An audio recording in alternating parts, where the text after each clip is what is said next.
All right, welcome in everybody. It is Thursday afternoon, so you know that means Line Breakers FC is coming at you. There is still a best bet, but this is one of our rare. I think there's been two in the 70 episodes of Line Breakers FC where there hasn't been a full best bet section, but they'll be back next week when we do our Euro 2020 preview. I'll get more into that. I don't know why we're calling it 2020 when it's 2021, but it is what it is. As usual, we're brought to you by the Breakdown Sports. I got AJ and Joey B with me today. How you fellas doing? Dude, amazing. I'm happy Joey B is back, so excited for this. And I'm excited for the Euros, so follow along next week. Yeah, I'm happy to be here, excited to be back, but I wish I was still at the beach. But yeah, I'm excited for some summer soccer for sure. Yep, and as we're in the midst of one of the many international breaks this summer, we will be doing our Premier League season review. Good luck trying to find it. It's probably on Sportscaster and Facebook. I wouldn't suggest scrolling Twitter to find our preview episode if you want to see us all the way back in August. So we're going to grade most of our predictions coming up. But to start it off, we're just going to talk the season overall as a whole. If any listeners or viewers have any comments or any of their takes they want us to share or anything like that, hit us up in the comments. Let us know how your squad did. It can be as simple as that. We got, I guess, some main takeaways. We're not going to talk about the table here, more of like stats, individualness, records that was set. So we got to talk about, I guess, who was maybe the biggest overachievers this season, even though they did fire their coach midway, and that's potentially Tottenham for this season. When looking at the advanced underlying numbers, if you're looking at goals forced greater than XG, Tottenham bagged 7 more than they were expected. So over a whole course of the season, sure, that's maybe minuscule at that point, but only 4 or 5 clubs ended with a positive amount in that area. And since Tottenham had one of the biggest amounts, surprising to see. But when Kane and Son put out the numbers they did this season, I'm not too surprised that they are in this metric. But the table said they should have finished in 10th, and they finished in 7th. So that was one of the more of the surprising things that I saw, and maybe that's what ultimately led to Mourinho. There's other things there, but they were getting points, but maybe the board and everyone was also not happy with how they were getting them. AJ, you got any thoughts? Yeah, no, I have to agree. Tottenham a little disappointing, and Jose Mourinho's play style doesn't work with who they have and who's leaving this summer. So that's about it. Joey B? Oh, yeah, I mean, I don't know if this speaks to biggest overachiever, but just trend of the season is how many points they dropped from winning positions. I think they probably deserved a few more points here or there, but also may have been lucky given some of their games they did win. I guess, I don't know. It just seems, I guess it was all a wash, but just a lot of leads lost late in the game for them, it seemed like. And to flip it on the other side now, who is the most unlucky? And we kind of mentioned them as XGFC a few times on this stream, and that's got to go to Brighton. They were 5th in expected goal differential, but finished 15th in the table. So they're saying that they should have been an easy Europa League team, if not top half of the table. So Brighton, maybe they'll finally put it together. They just keep surviving, creating a shit ton of chances. The underlying numbers absolutely love them this season, but bettors definitely did not, because, yeah, relying on that team to pull out any clutch points is the reason why their numbers were great, but they severely underachieved in that aspect. Yeah, so with Brighton moving into next season, do you think they'll be undervalued, or how do you approach that? You got to see who they bring in, because maybe they finally put it together. I mean, I'm not completely sold. They're just a surviving method. I don't think they'll ever break into a European spot in the next 1 or 2 years unless they make some drastic changes there. Like Brentford, they're going analytics-wise. They definitely are putting a mindset to it. As of right now, they're not having any big sales. They're not producing what they need to be. So they're surviving. They're getting that nice paycheck. But I would just say they're probably another team to stay away from again next year. Yeah, I don't think we may never see the team to finish fifth in the XG or expected goal difference and then finish 15th on the table. I don't think we'll see as drastic of a difference there maybe ever again. I don't know. It's very uncommon, I guess, to have a team underperform that much. But I think if they do bring in maybe like a clinical striker, it could help a lot. But even then, I think it's just maybe their play style, their game plan that leads to a lot of chances, but a lot of maybe low quality chances here or there. So who knows? But yeah, for next year, definitely gonna. It would be funny if they just maybe they finished third in goal difference, but then even lower in the table or something, or somehow got relegated. Somehow just top this performance this year, because I think it would be tough to beat. All right, let's get into the records that were set this year. So I know one thing that we hit on because we were hitting on with the prior season, the no fans definitely made impact because this was the first season in any of the top 4 divisions of English football where there was more away wins than home wins this season. It was 153 away wins, 144 home wins. So got them by 9, set the record there. And I don't know how the final 2 match days did if the home teams did pull out the results, but you saw a lot of the numbers or like the line shift like at least 40 cents just because there was the limited fans back in the stands. So one thing that we were definitely harping on and we were contemplating how to do it, it looked like backing the road teams was a good way to do it. Yeah, I'm just happy fans are back, dude, for real. Like, I hope we don't have to go through that. And as a handicapper, probably one of the hardest angles to look at. But like you said, road teams got the job done. Yeah, do you think it's going to go back next year? Or not go back, but be value on away teams, or still be – do you think people will maybe buck the trend too much and put too much of their money on the home teams, be like, oh, they've got fans now, it's extra. I guess the line will be set and then people just pile in on the home teams to create some value on that away team. I just think you'll see a price change. It's just going to be, what's your mindset going to be? You're still going to have to pick your spots, but now you just know the count back for that because you saw it even with the limited amount and with the playoffs that are currently going on here in the States with the full capacity. The fans are playing an impact. The players definitely do feed off it, and it's a huge thing that happens. And with soccer, maybe it's more of just the atmosphere that does it rather than actual strategicness of the fans actually playing an impact like football. So that's just kind of where it is what it is. But the thing that I didn't realize this season, because AJ, we talked about how poor United's home form was and their away form is what got them to second. They're the 4th team in the top flight to remain unbeaten. So only draws and wins on the road. 4th time. The last one was Arsenal in 03-04. So United really thrived on the no fans. Joey B, do you have anything to say about that? Yeah, that record held true in the Europa League too. They at least drew to extra time. Thanks, guys. I thought we had something nice going here. I was like, you know what, Joey P, boost my confidence before we get later in the show where I know I'm going to get hammered. But I still get freaking hammered, but it's okay. I don't know. Like you said, no away losses, huge feat. Hopefully to build off next season, but I don't know what's going to happen.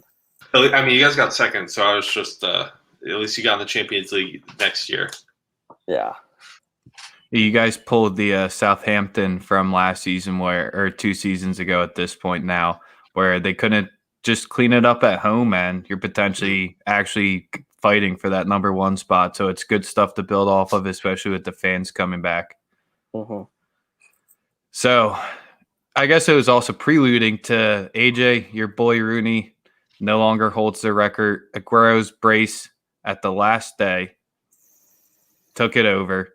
He has the most goals for Premier League club. He has 184 in his history. We know he's off.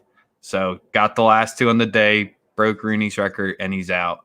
So that's kind of where I'll talk about Aguero a little bit more because I did have him in one of my predictions.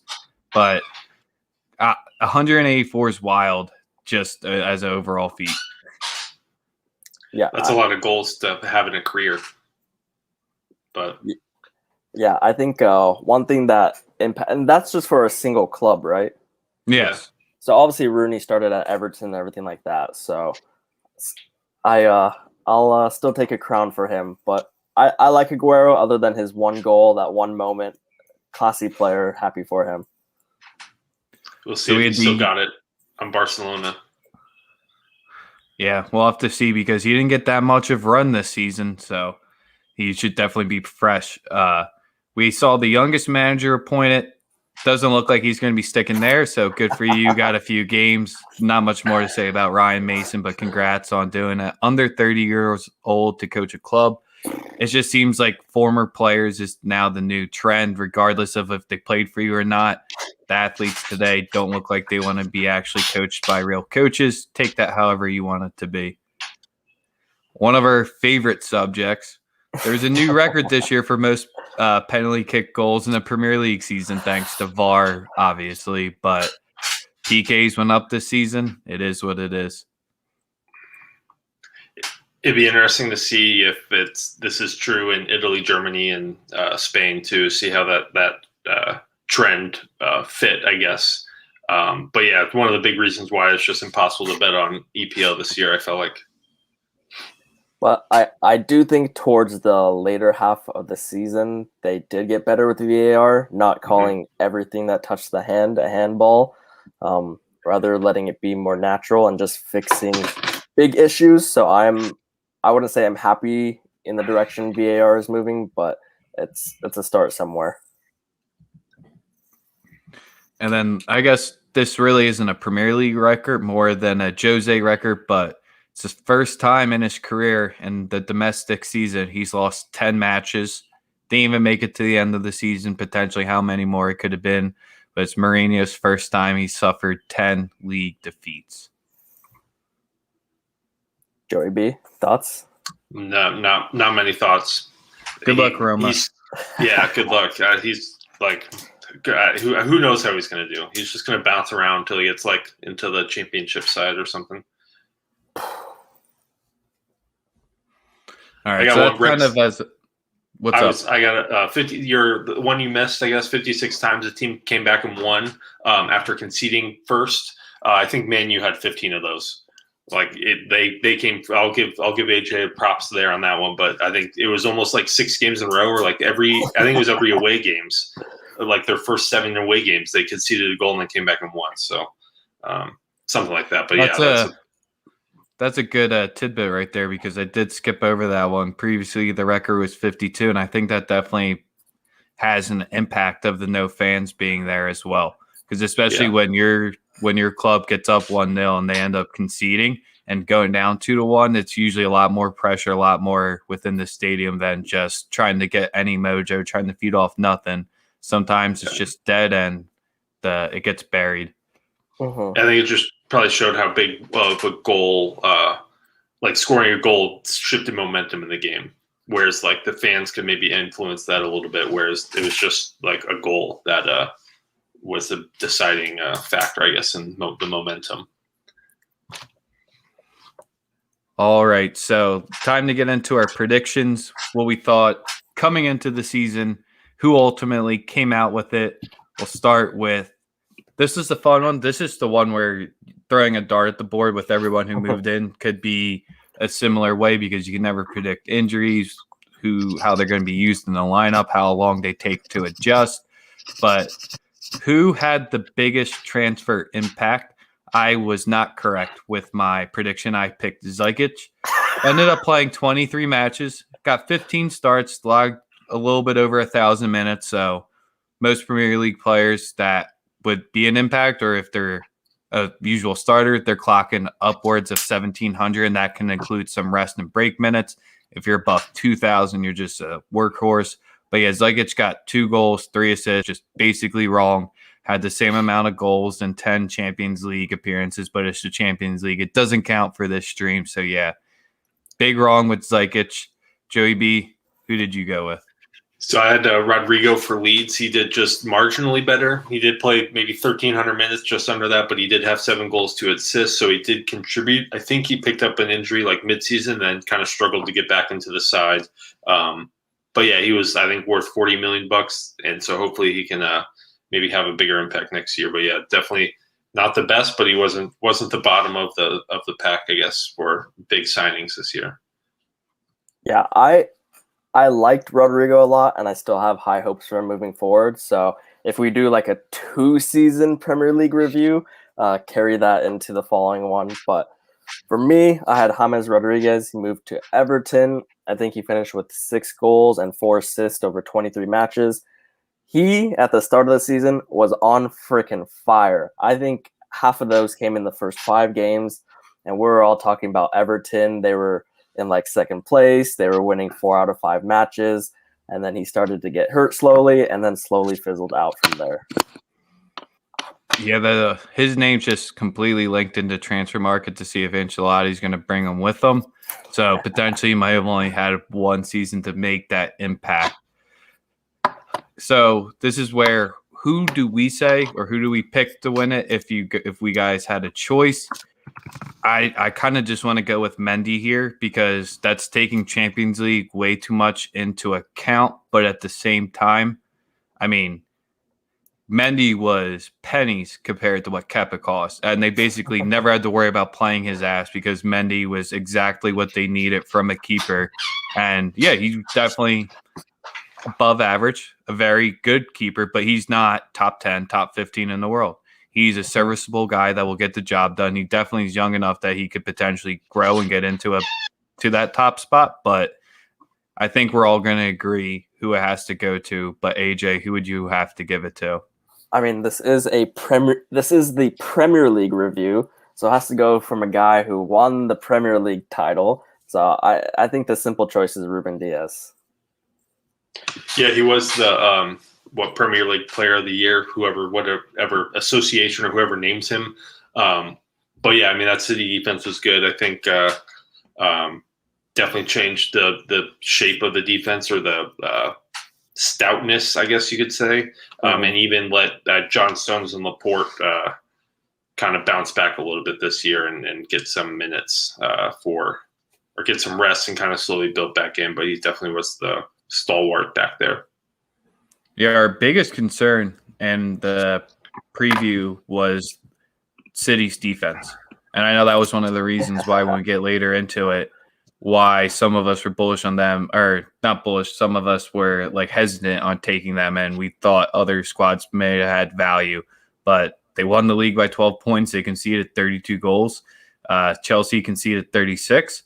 So that's where it was exactly Ruben Diaz came in, played the exact spot that they needed to, and made City to win to 0 was something that we talked about for at least a month and a half straight, because I think they had like 3 or 4 straight matches where they were just rattling them off. So, yeah, it has to go to Diaz.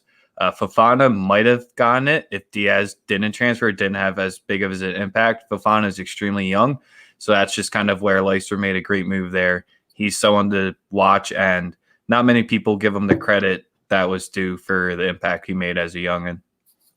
Mm-hmm. All right, boys, bring out the grill. We're all vulnerable at this section. The Golden Boot. We did not do too hot on this one. Maybe Joey B did, but I don't think he had the full conviction behind it. But let's roast AJ first. Let's hear it. Yeah, so my Golden Boot picks were Pierre-Emerick Aubameyang and Anthony Martial. I don't even think they were in the conversation for like 8 minutes, maybe. After that, I don't think Martial scored for like the first 10 games, so that one was disappointing. Aubameyang scored on match day 1 against Fulham. I was talking smack in the chat. I was feeling good, and then just all my Arsenal hope went down the drain as the season progressed along. So not my best picks, but Joey B, go for it. I think those two guys may have been the most disappointing out of the whole Premier League.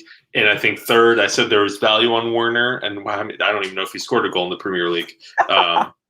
He scored a lot that didn't count. So he did score. If offsides wasn't a thing, he would have been the leader. He is the best at just being like a foot or two offsides. I did say I like Kane, even though I was low on Tottenham, but there was no official pick, but he was our eventual winner. But I didn't really have much conviction or much. I didn't have too strong of a feeling. Just picked I think he was the betting favorite, maybe. So just thought it would be a fun, I don't know, pick to go with. But if we don't include the Kane pick, AJ, even though you're Aubameyang, he had the most. He finished with 10. So of all the people on the list, he was. But since Joey B did talk about Kane in the preview, he does win this section because my Aguero pick, 12 matches, 7 starts, 550 minutes, not a shot. He was getting it 4 total goals. Kane did up winning it, as we alluded to, with 23. He beat Salah by 1. And that's where, when I was just looking at it, Bruno Fernandes jumped up there. He came in third with 18. You can thank the spot kick mark and that setting the record there.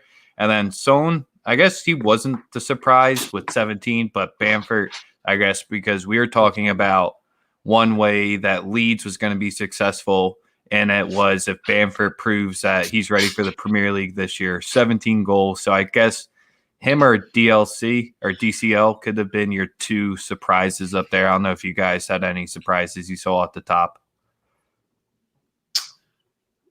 I don't think so. I was going to shout you out for the MLS Golden Boot pick you had. I know we're early in the season, but that one's at least starting a little better than what we had here for this one. So we know a little bit what we're talking about. Yeah, then I guess Oli Watkins would have been the other one because he was a late transfer, so he was definitely post our preview. But you always like to see a championship guy come up and bag 14. Oh, here's the most extreme and random stat. I didn't want to put it in there, but I'm putting it in here because I saw his name, Iheanacho for Leicester. He's the first player ever to score on every day of the week within the same season in the Premier League. I saw that. That's legit. That's legit. I mean, that's everyday guy.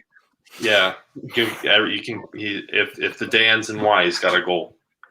There it is. That was the most random stat. I don't know what database keeps it, but all right. Relegation zone time. We will talk about some of the key stats that led it there, then we'll give into our grades. So obviously Sheffield, West Brom, and Fulham are your teams that are going down. No shockers there. It's happened a long time ago. I guess this is one reason why each team potentially went down. Fulham, they were the first team in the top flight history where they scored less than 10 goals at home. They bagged 9. I mean, that's bad. Another reason that's probably really why the away wins came through. But yeah, if you're not bagging 10 goals at home and you get 18 games at home, that's not good. Especially in Craven Cottage, which is like a pretty good home field advantage, I'd say, but definitely missed the fans in that one, I bet. Well, it looks like when I just did a quick search, their top goal scorer was 5 on the season, and one of our things was Mitrovic. He was going to be the biggest determiner if they stayed up this season, and he scored 3 this year. So good thing none of us took him for Golden Boot. Woof.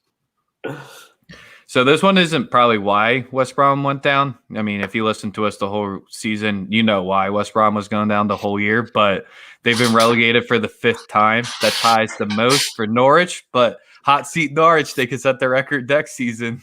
Since they're coming back up, they can make it the pitch. But West Brom holds the tie with Norwich for being relegated 5 times. Yeah, again, that's really sad, but they're cashing big paychecks on the way up, so maybe one time they'll get it right. We'll see. They just need to get 4th to last. That's all they need. They don't need to do anything more than that. So this one is none of us picked Sheffield United. We all fell in love with them last year, finishing top half of the table. The system looked nice. Dean Henderson wasn't in goal this season. They had 7 wins, which are 2 more than West Brom and Fulham had this year. But big reason why They were good last year. They pulled out 12 draws, which is you just got to survive, pull out the Brighton route. Well, this season they only had 2 draws and they had 29 losses, which was 7 and 9 more losses more than West Brom and Fulham. So hard to stay up when you go 7-2 and 29.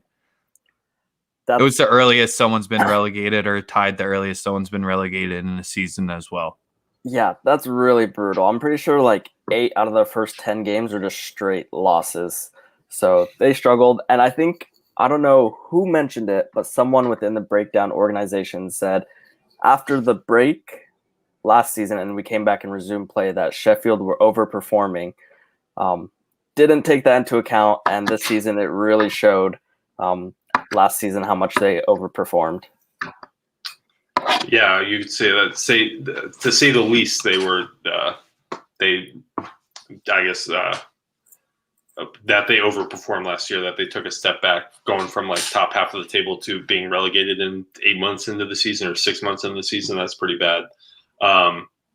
But I wonder how much Dean Henderson really did help that defense maybe hold off some ties here and there for them. But I also was going to say it shows to I guess gives Wolves a little more credence, a little more I don't know what I'm looking for, but like how impressive their 3 seasons are in the Premier League. For they had 2 7th place finishes. Obviously, wasn't the round, but to do that, to repeat that after not just have a one hot season, shows how strong they've been. Yeah, and we maybe gave Sheffield a little too much credit in the 7 wins because two of the 7 came in the last 3 matches. So when they're already done and dusted, they pulled out the wins. So at least they showed up for their fans that last game. The team that should have went down and is not going down according to the numbers is Palace. Fulham should be staying up according to the numbers. The numbers do agree. West Brom and Sheffield do deserve to go down. Palace is staying up with the 3rd worst expected goal differential and actually posted a -25. So that was one of the worst in the season, but they survived yet again. It just seems like no matter what type of season Palace, Burnley, and Brighton have at this point, they're just always going to be in Southampton. They're just going to be 12, 13, 14. So some way, shape, or form they'll be down there. Mm-hmm. All right, let's grade how we did. I did the worst out of everyone trying to pick the teams, especially because West Ham finished in a European spot. So I'll give them all the credit. They listened to the stream. They heard me here, and they wanted to prove Rex wrong, so good for them. We all picked West Brom and got that one right. I also picked Villa to go down, and they finished 11th. So I guess I was just more shocked on the Sheffield United. I know going against Fulham going down was kind of more of my going against the grain pick there, and that did not pan out. Joey B, how'd you do? I got 2 of the 3. West Brom, easiest one of all time. Fulham, I guess I didn't deserve it, but still I thought it pretty easy pick. And then Villa, I should look into them and see if they overperformed at all this year. But if they lose Jack Grealish, they may be in a bit of trouble. But yeah, that'll be a team to fade next year. They may again. I don't expect them to be top half of the table and do as well as what they did this year, unless they bring in some good talent. But we'll just have to see. I hope Grealish leaves. I hope they get relegated next year. But that's just I'm just reading them for against them all I can. So the numbers with Villa, their defense overperformed, but overall they should have finished where they finished. They deserved the mid-table. Not in my book. AJ, the winner of the relegation battle, due to your 3rd team finishing the lowest out of all of them. Who'd you have? Yeah, so I also standard West Brom pick Fulham, and then my other team was Newcastle, so barely eked by. I'm not sure what place they finished exactly in the table. So it's because 16th. Well, even the spot above it was separated by 6 points. It was separated by 4 from 15th or 16th to 12. So there was no difference in that area. Yeah. So Newcastle was my last team, but at least I didn't pick West Ham to go down. So thank you. Yeah, that was pretty good. That was a bad one. And then I believe, according to the numbers as well, where was it? Expected Newcastle. No, Burnley was the other team that finished, had a pretty poor season and just escaped by. All right, finally, a good section for me here, the Europa League spots. So always got to notch one when I can. Despite spending more days in the top four than any other Premier League team this season, 242 days to be exact, Leicester finished fifth and missed out. That's a rough one where you were in the right spot, you're in the driver's seat, and they're in the driver's seat to the last day. And all they had to do was pull out a result in their favor, and it's a shame for them. They had a good year. I remember I was the only one high on them because I did pick them to finish in a Europa League spot, and West Ham was the other one, so you could almost knock me. But since we're sticking within the sections, the relegation pick no longer applies in this one. But I had Wolves as my other side, and yes, that was just pure fandom right there. And I'll let Joey B say it because he said it the best in the preview, and I had a thread on it. There's just one thing that happened for the Wolves season this year that, sure, they weren't starting hot and they weren't going to finish in our Europa spot, but they would have been much higher than 13th if one thing didn't happen. AJ, how'd you do in this section? Wait, what is this one thing that didn't happen? Since Joey B picked Wolves, I'll let him say it there. Go ahead, Joey B. Close out this Wolves one. Give your thoughts. I had Arsenal and Wolves. Arsenal was generally close. Wolves was another just fan pick, but I also think they had a chance to finish up there. But the one thing is, if Raul didn't break his skull, I mean, if we were one broken skull away from a Europa League spot, I'd say. But yeah, I think that just kind of derailed the season. Granted, they weren't in the best form at any point this year, but I do think that had obviously a detriment. They maybe were coming into form around that time, picked up a couple wins, got that Arsenal win. But yeah, it's just hard. But I hope some of the young players stay. Be curious to see what happens in the summer for Wolverhampton. But yeah, Arsenal, I just almost got there, but I'm not too upset to see them miss out on the Europa League. It's nice to see another guy who's high on Arsenal. Don't worry, we'll get into that later. My two picks were Chelsea and Tottenham. Tottenham, I think, are in like the third European competition, so I don't know if that counts for anything. And Chelsea look like they're on their way to a 5th and 6th spot until they made some mid-season moves. So, and some luck on the final day. Yeah, and I think Leicester just 2 years in a row were in the driver's seat and just kind of botched it for Champions League. Mm-hmm. All right, so now to the Champions League spots that we had. As you know, Chelsea finished in 4th, Liverpool in 3rd, United in 2nd. Came in 2nd place in this one. Obviously, City's the winner. We'll just do both of them at the same time on this one because my table was Liverpool, Chelsea, City, United. So got the 4 right, not in any sort of correct order. And yeah, Ruben Diaz is the reason why I was low on the City's defense, and they shut me up real quick like West Ham did. Yeah, and I had City, Liverpool, Chelsea, Man U. Got the City part right. Should have put it in a bet on that. I just knew they weren't going to lose again to Liverpool. And then I just wasn't high enough on Man U. Didn't think they'd be around for the full season. So I'm sorry about that, Aid. Well, I guess I'm not that sorry, but you should have talked me. I'm sorry for not believing in you and your team. And then Chelsea and Liverpool, I thought they'd beat up there, but Man U was just the deciding factor for me. All right, here's everyone's favorite part. What everyone's been waiting for. My top 4. I had Liverpool in 1st, City in 2nd, United in 3rd, and drumroll please, 4th place. I picked Arsenal. They only finished 6 points back. They dropped 5 dubs in a row to end the season. So when they're already done and dusted, I guess that's my new favorite thing, almost trying to get a Europa spot, they decided to come back to life. But the European competition really affected them mid-season. And it's bad because you picked them 4th and their point total cashed under, but it only cashed by 3.5. So not too crazy come the end of the year. Yeah, I feel like everything that happened to Arsenal, all the memes, all the David Luiz talk, it wasn't all that bad this season for them. So I'm not too upset with my dark horse pick right there. But No, I'm gonna go ahead. I was just going to say they have no European football to worry about, so they can just completely focus on the Premier League next year. Yeah, that's the mantra for them. But I think my Arsenal pick was not necessarily high on Arsenal. It was more I hate Chelsea fade train, which was off to a good start before they made their moves. I mean, and Arsenal did this with Luiz and Willian too. And Willian was supposed to be the best, one of the top impact transfers. None of us liked it because we didn't expect much of him, and it really showed this year where they already won him off the books. But yep, City now, 5 of the last 10 is theirs.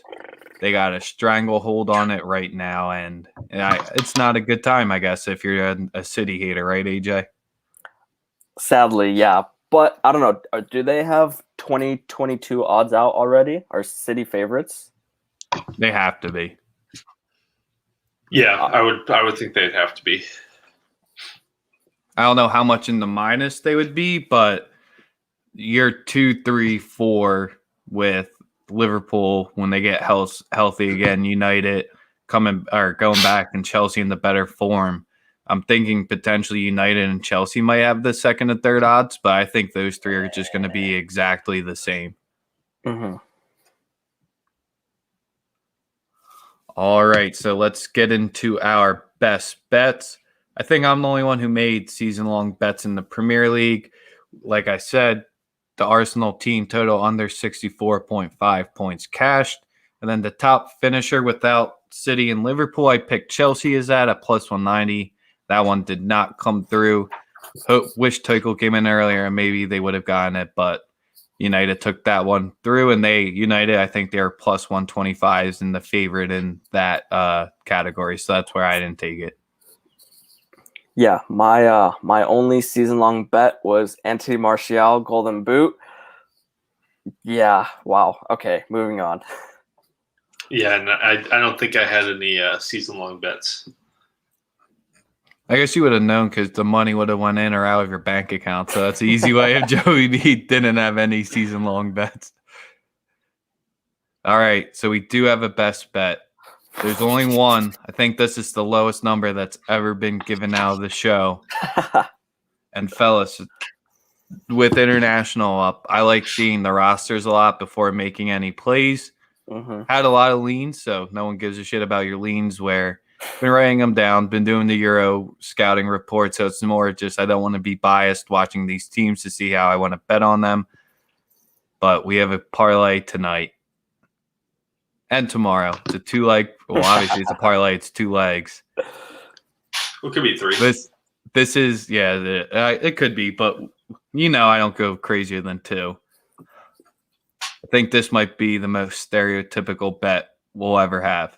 USA money line, Italy money line, parlay to them together, plus 134. USA playing tonight, Italy playing tomorrow, parlay them together. Italy sits at minus 152. USA sitting at, I believe it's minus 243.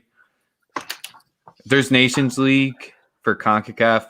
Don't ask me to explain what that is. I have no idea, but Pulisic is in the roster. I don't know if he's starting, but that match starts in an hour and a half, so I had to put some change behind USA.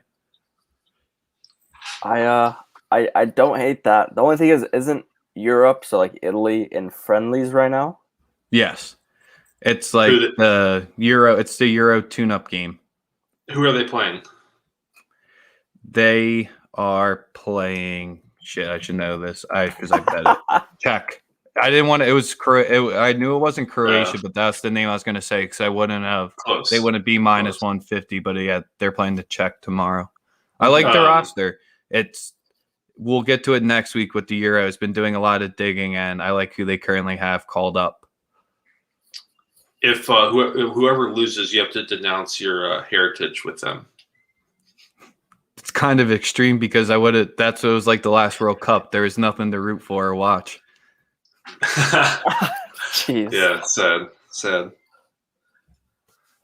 That is any thoughts? NBA, anything going on in the world? final Premier League thoughts on United Wolves. Lakers take it to Game 7. Ooh, all right.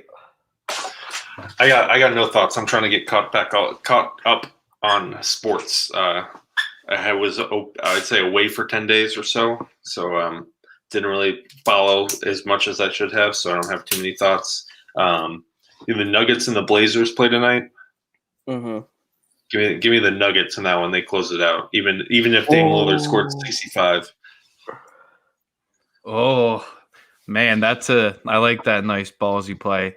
I think don't they're- have many. I think Go they're ahead. +5. Yeah. So a little underdog action. Ooh, damn. We might have to become the NBA one because we nailed it the last time, AJ. So that's Lakers FC. Next week, we'll have the full Euros preview, and we'll have best bets for that since group play starts on Fridays with one match. Italy opens it up, so maybe we'll have another Italy play next week or next Thursday. But we'll figure out our schedule for Euros because of group stages and everything. The Thursdays might not work the best, but it might end up being what's happening. So we'll see what's going on for Euros, but definitely tune in for there because we'll get you covered with the summer action. It's our first summer since Line Breakers FC. We'll be entering season 3 once the next Premier League comes through. I guess we did have a summer. It was just in March and went all the way till July, but it is what it is. Brought to you by thebreakdownsports.com. Check us out there. We got golf content going up for Memorial. Still, guys, never too late to try to jump on some action or see what our golf analysts are betting day to day. Got the Twitter spaces always up talking ball. Hockey team covering the playoffs there. Had a few good Game 7 so far. I mean, the Leafs might just be Arsenal at this point, but Arsenal has won, so I guess that's mean for the Leafs. But until next week, we'll stop with the cross sports previews. AJ, I'm not spelling your last name. We'll see you guys later.